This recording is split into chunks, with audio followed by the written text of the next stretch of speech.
미 바이든 당선인의 경제 기조인 바이든노믹스의 핵심 키워드 중에 하나는 친환경 투자 확대입니다.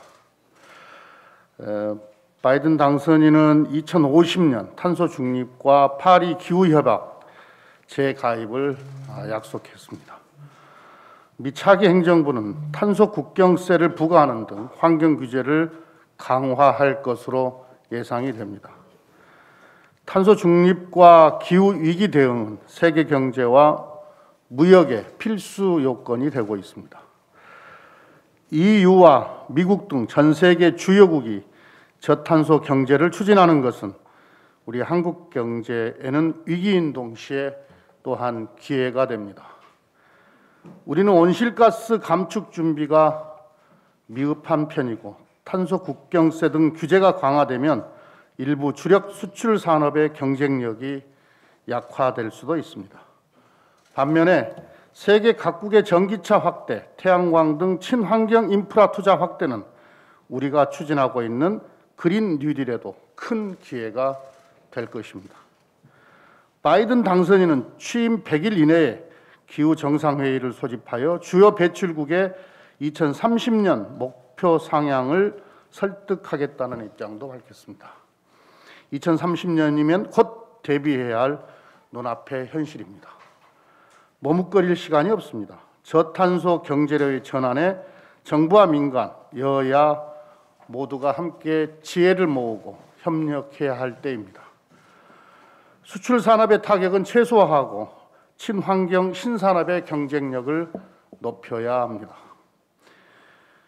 우리 민주당은 저탄소 경제를 대한민국이 도약하는 기회로 만들기 위해 최선을 다하겠다는 말씀을 드립니다.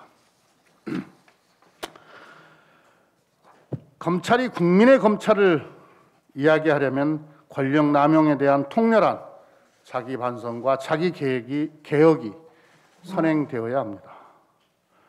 최근 검찰총장이 전국을 유세하듯 순회하며 정치 메시지를 홍보하는 행태를 우리 국민은 불편해합니다. 국민께서는 근본적 검찰 개혁을 명령하고 있습니다. 그러나 검찰은 국민의 개혁 요구에 맞서 정부의 정책 결정을 수사로 저항하고 있습니다. 검찰은 행정부인 법무부 장관 소속기관으로 정부 정책과 국정 운영을 평가할 권한이 없습니다. 정부의 정책에 대한 평가는 주권자인 국민과 국민의 대표인 입법부의 몫입니다. 헌법재판소는 헌법상 권력 분립의 원칙이란 권력 상호 간의 견제와 균형을 통한 국가 권력의 통제를 의미하는 것이라고 적시하고 있습니다. 검찰이 정부 정책을 수사하는 것은 헌법상 권력 분립의 경계를 넘어서 입법부 권한까지도 행사하겠다는 명백한 검찰권 남용입니다. 표적 수사, 제19 감싸기, 봐주기 수사 없는 검찰, 변명과 저항이 아니라 국민의 인권 보호를 위해 자기 개혁에 앞장서는 검찰이 진정한 공정한 국민의 검찰입니다. 민주당과 정부는 어떤 저항이 있더라도 이 시대 최고의 개혁 과제인 검찰 개혁을 완수하겠다는 말씀을 드립니다. 내일은 농업인의 날입니다. 국민의 먹거리를 책임지는 농업인들께 존경과 감사의 말씀을 드립니다.